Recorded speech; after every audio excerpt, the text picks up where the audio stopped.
Today I'm going to show you how to install Bazzite on your onexplayer device. We're going to use the F1 Pro and we're going to install this onto an external SSD. The first step is going to be plugging in your SSD, and then the second item that we need is a USB thumb drive. I'm going to use USB-A for this one. Now that we have them both plugged in, we can go ahead and create our boot disk. Now that we're on the desktop, the first thing that we need to do is we need to grab the Bazzite OS. So we're going to open up our browser and we're going to search for Bazzite OS. Now the first link for me was bazzite.gg, so that's the one that you're going to want to click on. And then once you get to the website, you need to click on Download Bazzite, and it's going to take you further down on the screen. And all you need to do is scroll down just a little bit and you're going to see a question here that says, what hardware are you using? What we want for today is we want to click on onexplayer because we're installing it on the F1 Pro. If you take a look at the list here, you can see that there's a large number of different devices. So we're just going to click onexplayer. And if you take a look on the right here, you can see which devices are compatible and which ones are still being worked on. So just take note of that if you have other devices as well. And the next step that we need to do is we need to click on what type of desktop environment we would like. So in this case, I'm going to do the steamos like one, which is the KDE steamos. So click that and then it's going to generate a new link for you to click on. So click on this link and it's going to start to download the software. While we're waiting on that, we do have one other type of software that we need to get. So what we want to search for is a program called Rufus. Once you've searched it, you want to click on the website that says rufus.ie. That's where we're going to get the software from. So click on the link. And when you get to the website, there's going to be a number of ads that say download. Just ignore those completely. And we need to find the proper one. So if we scroll down, there's one that's pretty obvious. Here you can see these blue links with a green bar at the top. So you want to click on the one that says standard with the top one here. And you're going to get a pop-up ad. Just close that and it should start to download. So once that's done, the download is very quick because it's a really small file.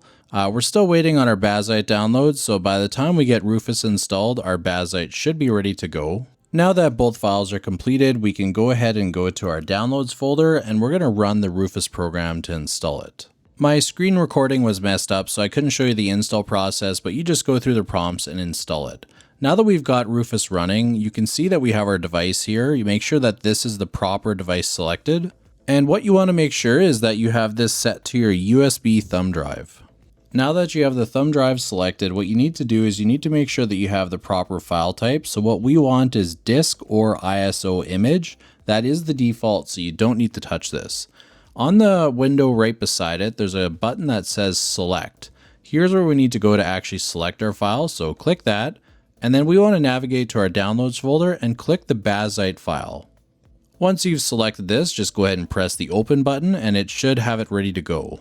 Now, no other settings here need to be touched. The default settings are appropriate, so then you just need to click the start button. You'll get a pop-up here. You just want to make sure that you keep it at right in ISO and press OK. And then it's going to give you a warning that anything on that USB thumb drive is going to be deleted, so just press OK. If you have files you want off of there, make sure to take them off before you do this process.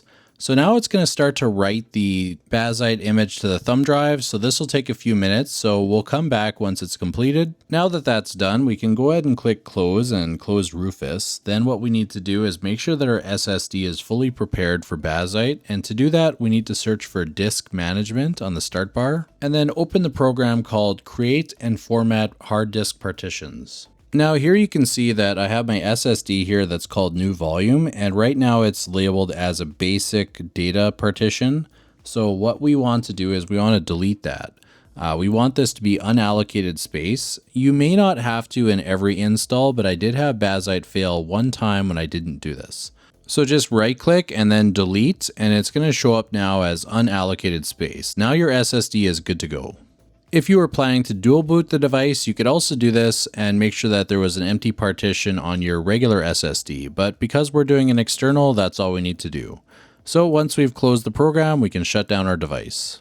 Once your device is powered down, what we want to do is we want to turn it on again, but we want to go to the boot menu. So you want to press the home button plus volume up while you press the power button. So what we're going to do is we're going to hold these two, and then we're going to press the power button. And then what we can do is release the power button and continue to hold the home and volume up. After a few seconds, you can let go of the volume up in the home button and you should see the boot menu. It's going to be a little blue screen that's going to pop up. So here you want to make sure that you select the proper drive. So what we want to do is we want to click on the UEFI USB partition.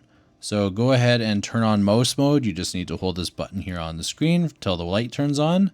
And now you can navigate this menu. So just go down, and then to actually select, you just need to press the start button. Once it boots into the USB, you're going to see that there's a couple options here. So you want to click on install Bazzite and then press start. It'll run a bunch of code and then it's going to eventually lead you to this setup screen. So then here you need to do a few settings to get your device ready to go. You're going to need to pick your country and then also which kind of keyboard you're going to use. So I'm going to use English Canada. And then at the bottom of the screen here, you want to click the continue button. On the next menu, you need to click here where we're actually going to install this. So click this icon in the middle, and here you're going to see that we have our 3 different locations. And what we need to do is we need to click on the one that we have in the middle here. At least for me, that's what it is. You may want to double check yours. Make sure to review it and make sure that this is the proper drive you want to select. And then once you've ensured that it's the proper drive, then in the top left corner, there's going to be a next button. So you can click that at the top left. After that, it's going to take you back to this menu. You could adjust some other things like your user profile, but in this case, I'm just going to leave it. The default password and username is Bazzite. You can always change that later. So we're just going to click continue on the bottom right corner. It'll begin the install process. This is going to take quite some time, so maybe just leave your device and come back to it later. And also, if possible, make sure that you have it connected with power. Once it's completed, you can go to the bottom right of the screen and we're going to click on Reboot System. Once the device reboots, you're going to be met with this blue screen that basically you have to turn on mouse mode and then click Continue Boot, and then it'll continue on with the installation process.